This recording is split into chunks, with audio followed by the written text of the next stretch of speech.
goes to rainy Brussels this week, where he's going to be fighting against moves to increase Britain's annual contribution to the European Union. He wants the budget frozen, or better, still reduced.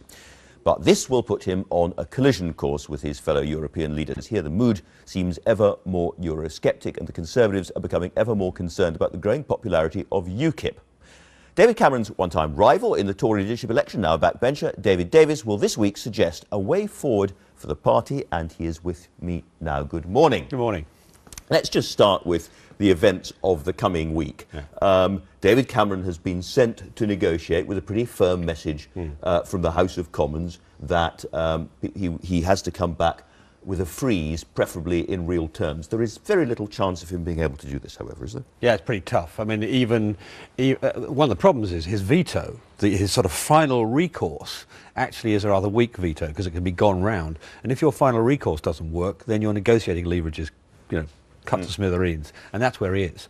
And he's got pretty much the whole institutional structure against him. They all want to at least have an inflation-protected budget, which is ridiculous. When you look at what they're demanding of Greece and Portugal and, frankly, everybody, then for them to be protected really smacks of a sort of international gravy train par excellence, which is, so of course, it's going to be another disappointment. Bad headlines here.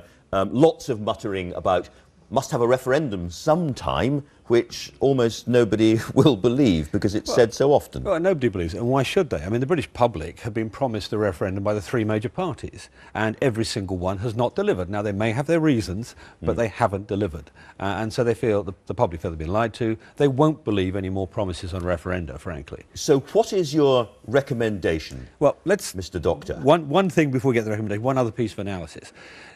David and the rest of the Tory team have quite understandably viewed this as a third rail of British politics for a long time. It's very, very dangerous. So they've sort of balked at it. They balked at it. And the truth is they no longer can. I mean, with the Eurozone crisis, with the answer to the Eurozone crisis, which is more federalism, more centralism, they can't walk away anymore. So that's the first point to have right in the middle of your mind, that you actually can't avoid this problem. There's going to be a referendum, whoever's in power in the next 5 years, because the British public will demand it. They won't put up with it anymore. So the question is, how can we actually turn this to advantage?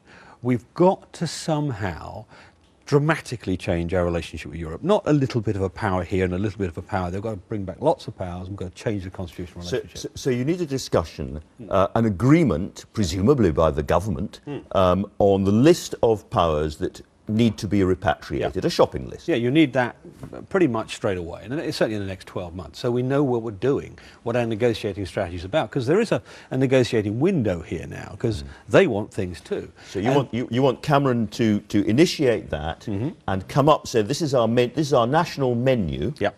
And then what? And then I want him to put that to the British people, to actually say, here's a mandate referendum. Tell us, do you approve of this? Do you agree with it? As Anne Treneman says, I suspect we get a 90% turnout, not a 15% turnout, and I suspect we get 70% support for the sorts of things most of us want. We don't want Europe deciding our laws. We don't want them telling what we can and can't do in a whole load of areas. And you'd like this done when? Oh, very soon, in the next year or so, before the next European election. And the reason for that is twofold.